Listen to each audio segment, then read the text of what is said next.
But the newest thing that I wanted to talk about that I haven't really been able to speak on, well, I mean, I made a video about it, like dating somebody, you know, getting in a relationship after you've been in like a narcissistic, abusive relationship. Uh, I mean, first of all, congratulations if that happens with you, that you were able to find someone that you like. Also, congratulations on having the courage of facing that fucking fear. God, because that's what I learned about me. So I can speak on it now because whatever the situationship that I was in is done. So I have the freedom to say whatever the hell I want. Yeah. Nah, baby, let's spill some tea. So if you were in an abusive relationship, like especially in like narcissistic abusive relationship, like I was, when after you get out, you're healing. It's like imagine if you got in a car crash, right? That's the relationship's like a car crash, and your body is injured, right? And you need to take time to recover and able to function normally, right? Or as you were before. And so right now, like I am, and if you have went through this, you are in that recovery period, right?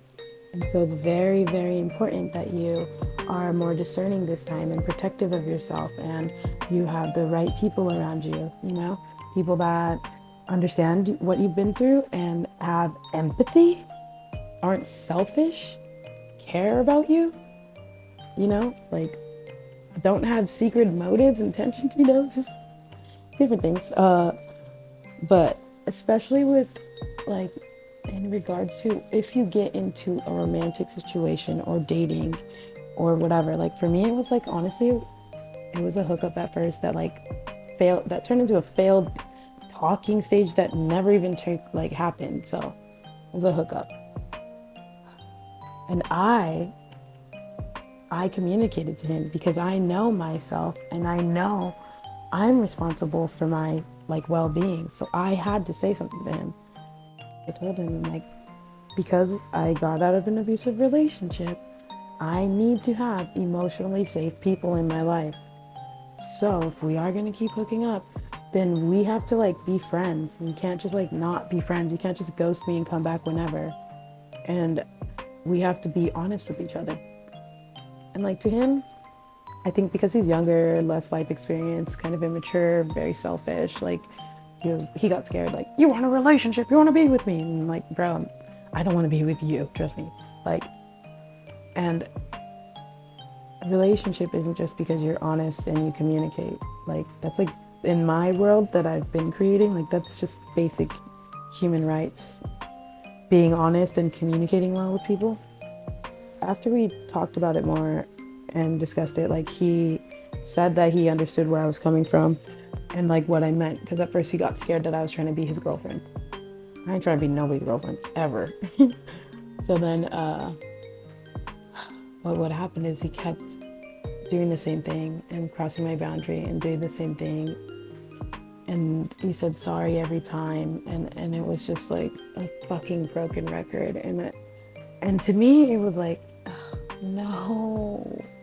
And he's fucking turning out to be a stupid, manipulative bitch just like my ex. No. That's how I felt. Now I'm just like, whatever. But back then, or like while I was going through it, I was like, ugh.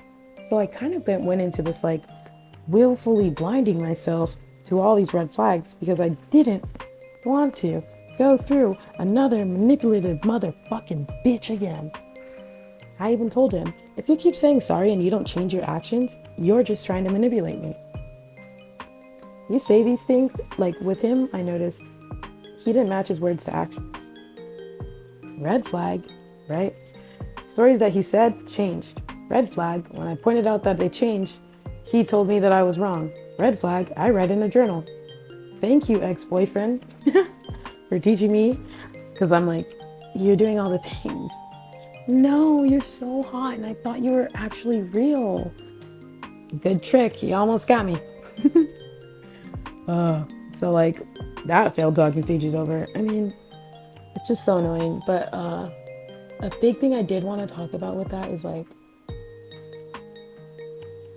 if you are romantically involved with somebody, the triggers that you have from the abuse, they're going to come up. And they're only going to be able to come up when you're in a romantically involved situation. That's why it's devastatingly important that whoever you're involved with understands this, is on the same page with you, is healthy, knows how to communicate with you, and they can work with you. And it's called co-regulation.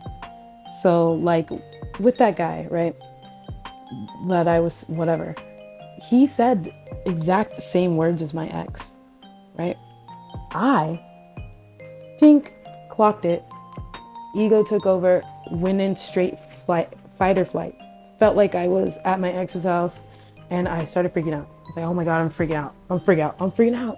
I mean, he didn't know how much I was freaking out because I controlled myself, but that happens. And then what you do is the person that you're with, like say you get triggered, then they, like you're relearning that you're safe and that your nervous system needs to be regulated again because it's going into fight or flight because it hears the same things from that past traumatic thing, that dangerous situation. Then it automatically goes fight or flight, run away, you're in danger, you're gonna die, oh my God, freak out, right?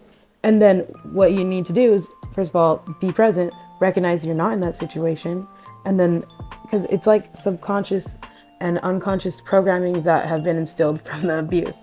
So the best way to get through it, obviously, is therapy. But if you want to do it the fun way, like me,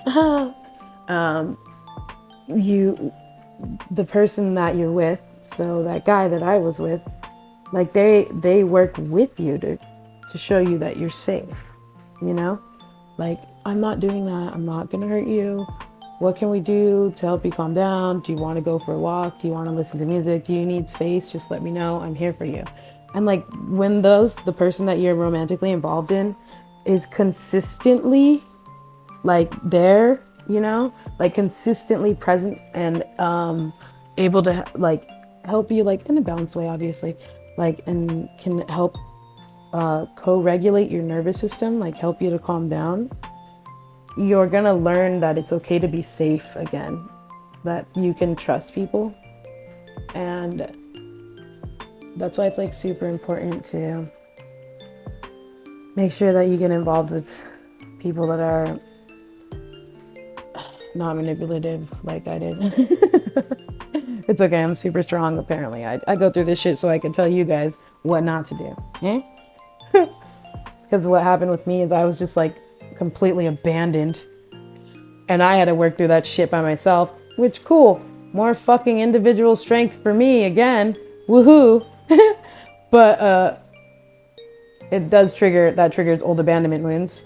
That also reinforces that I'm not safe and that I can't trust men or relationships, love it.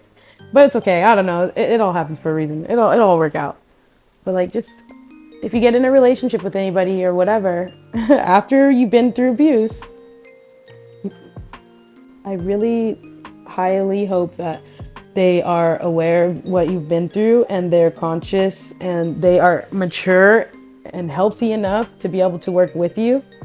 You deserve to be validated, treated with respect, and loved unconditionally.